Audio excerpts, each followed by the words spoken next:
Hi everyone and welcome back to my channel. My name is Mikal and I am the creator of the HABESHA Project. If you're new here, I hosted and self-produced my solo debut exhibit in New York City back in August, exploring what the word Habesha means. The word is community-oriented, similar to Arab, Latinx, Desi, but its meaning varies widely across communities and individuals. Some use it to indicate a shared culture across ethnic groups, while others feel like it minimizes their specific ethnic group's identity. So I asked over 20 Eritreans and Ethiopians, what does the word Habesha mean?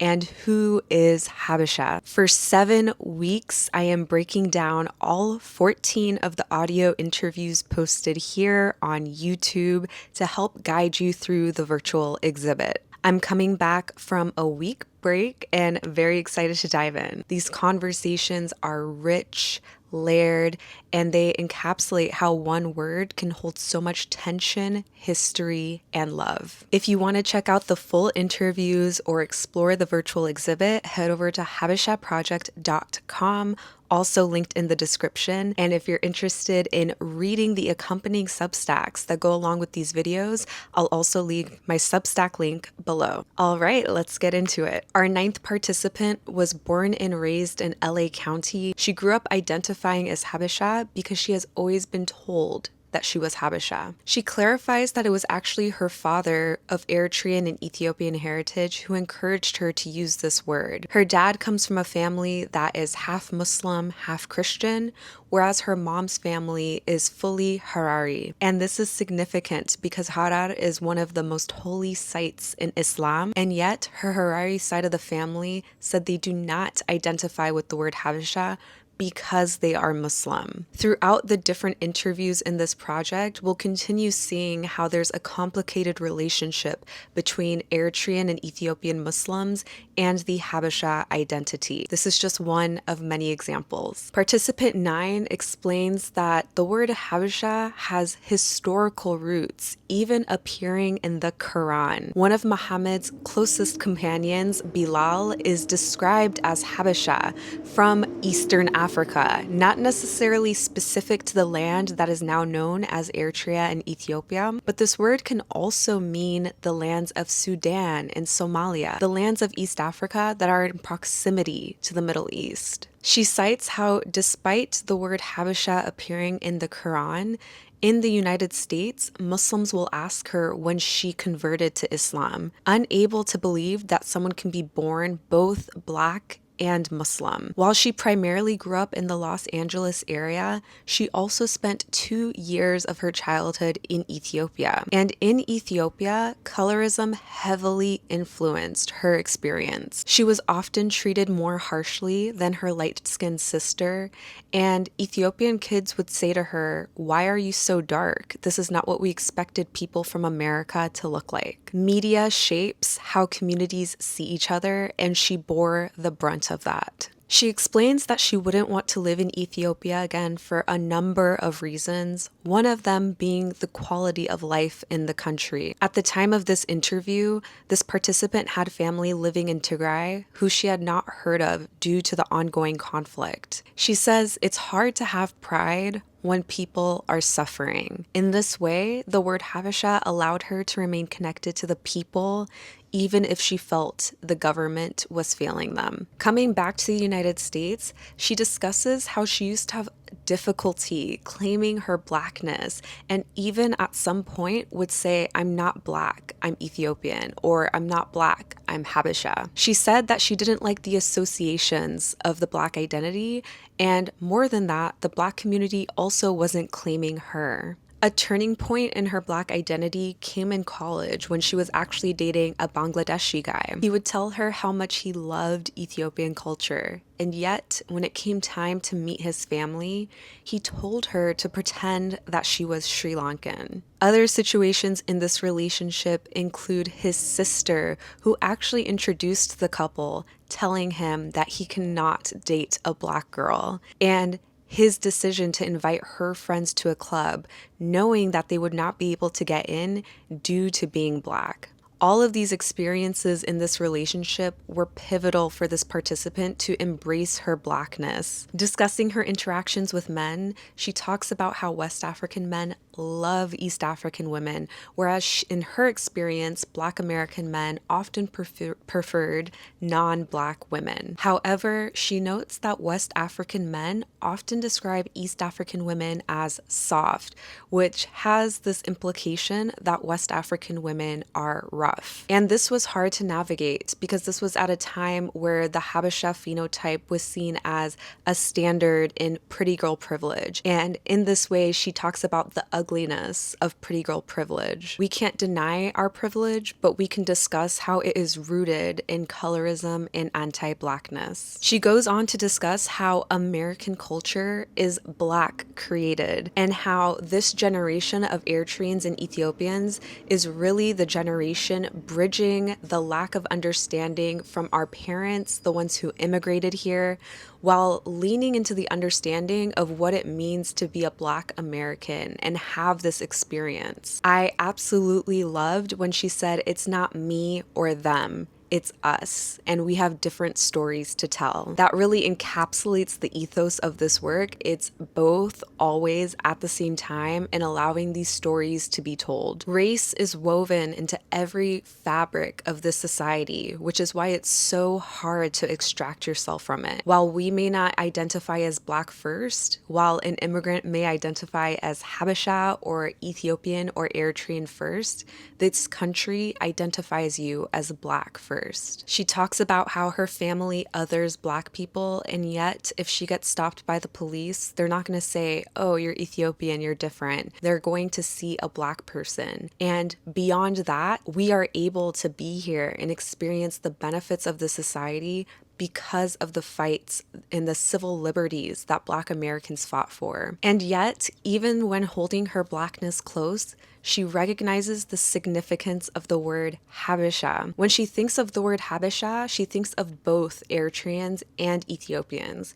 She doesn't say Ethiopian New Year, she says Habesha New Year. But she does note that the majority of Eritreans and Ethiopians in the New York City area tend to be Christian, which leads to Muslims being less visible in the community. While she has friends of all backgrounds and all religions, she notes that this has made her feel out of place at community events. And when she identifies with other East Africans, it's usually through shared customs and traditions that connect to their shared religion. I really appreciated her honesty in this interview because it was actually really hard to recruit Muslims for this project. So if anyone has any responses or anything they would like to add to this conversation, please comment below, or you can leave me a comment or your perspective anonymously via HABESHAproject.com. She ends by saying that she has done a significant amount of internal work to gain confidence in her identity as a Black woman, as a Habesha woman, as a Muslim woman. But it shouldn't have been this hard. She says she shouldn't have had to go through so many difficult things from people who look like her and come from the same place. Her goal is to not only continue bettering herself, but bettering the future for all Black people. Our 10th participant is Afro-Italian, half Tigrayan Ethiopian and half Senegalese. He grew up identifying as Ethiopian, learning about the word Habesha later on in his life. While learning Arabic, he learned about Bilal al-Habashi, and up until that point, he had only been taught to identify as Ethiopian. After learning about Bilal, he decided to use the word Habesha as a community builder, and as he continued studying the word, he found that the origins, the etymology of the word, was contested. He also brought colorism to the forefront of our conversation, talking about how before he visited Ethiopia, he thought everyone was light-skinned and from the north of the country, like his mom. And when he visited, he saw the diversity of the country, and even within his own family. Growing up in Italy, he heard many kids singing songs about Abyssinia, and noted that there were a lot of incentives for poor Italians to go to Ethiopia, such as beautiful Habesha women. I want to emphasize that this fetishization has colonial roots. He also clarifies that in Italy, you don't hear the word Habesha often, and if you hear the word Abyssinia, it's often in a negative context because these are people who are disrespecting the current name of Ethiopia in favor of the name of the land that they colonized. Italy is surprisingly ignorant about their colonial history because it is rooted in a shameful past. Italy's occupation with Ethiopia coincides with the height of Mussolini's rule, leading a lot of Italians to not know about this history because a lot of fascist Italian history is actively erased. And the colonial impact reverberates today. This participant discusses how the Aksum obelisk was actually in Italy for the first half of his life, and many Italians are unaware of this. He explains that being Habesha in Italy is not as cool as being Habesha in the US due to the career options that are available to people. In Italy, you see a lot of Eritreans and Ethiopians in labor jobs, versus in the US, you see representation in a number of career pathways. He links this to the large influx of asylum seekers who often go through great lengths to cross the seas. And I would be remiss not to mention Lampedusa, one of the worst shipwrecks in the Mediterranean where many Eritreans passed. I'll leave a link below to learn more about that shipwreck. Again, initially, this participant saw the word Habesha as a community builder, but slowly came to understand it as a word that is exclusive. He would often be asked by other Ethiopians, "How are you Habesha? You're so dark." When in reality, he has members of his family who are fully Ethiopian, who are just as dark as he is. He also feels like this word is heavily tied to Orthodox Christianity. He explains that he was surprised how involved US Habesha people are in the church, and he believes that if he was more involved in the Orthodox Church, that he would have more grounding and more knowledge of this identity. The use of this word is also heavily contextual, with many Tigrayans renegotiating their use and their relation to the word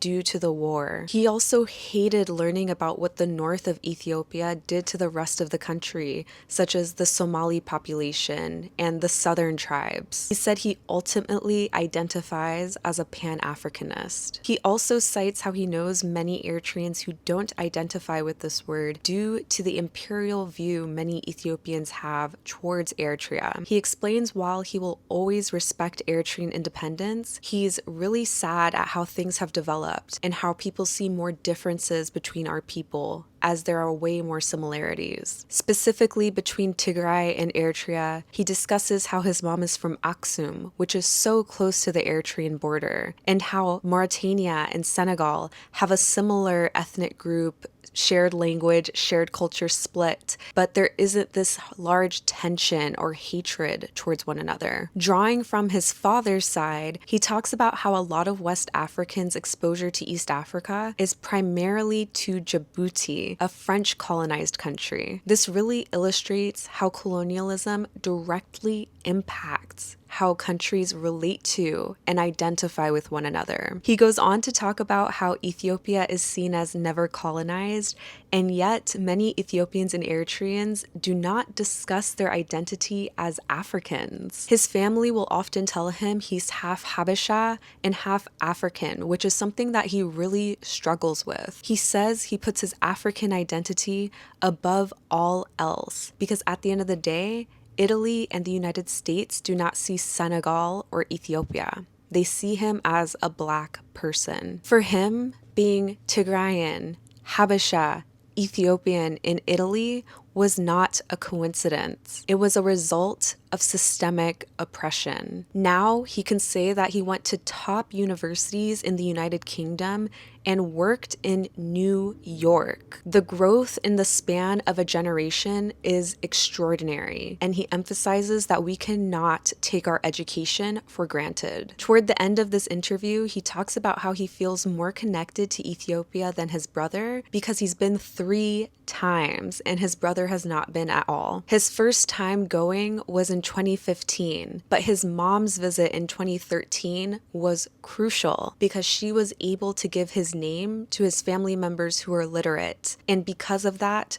they were able to connect on social media, and he was able to plan his trip. As I continue disseminating the HABESHA Project virtually, I remain astounded at the power of the media to connect us and to spread new ideas and perspectives. This week brought us two individuals navigating identity, belonging, Blackness, and what it means to be seen. One is half Eritrean, half Harari Ethiopian, Muslim, and had to fight to claim her Black identity. The other is half Senegalese, half Tigrayan Ethiopian, raised between Italy and the diaspora, and sees African as his primary identity. Both understand that Blackness is contextual. Back home, we can differentiate on ethnic groups, but in the diaspora, we are all facing the same struggles due to race. This thing that is socially constructed and yet has very real and tangible impacts on our lives. Thank you all so much for watching. We only have 2 more episodes left in this series. Next week, we'll cover episodes 11 and 12. Let me know in the comments,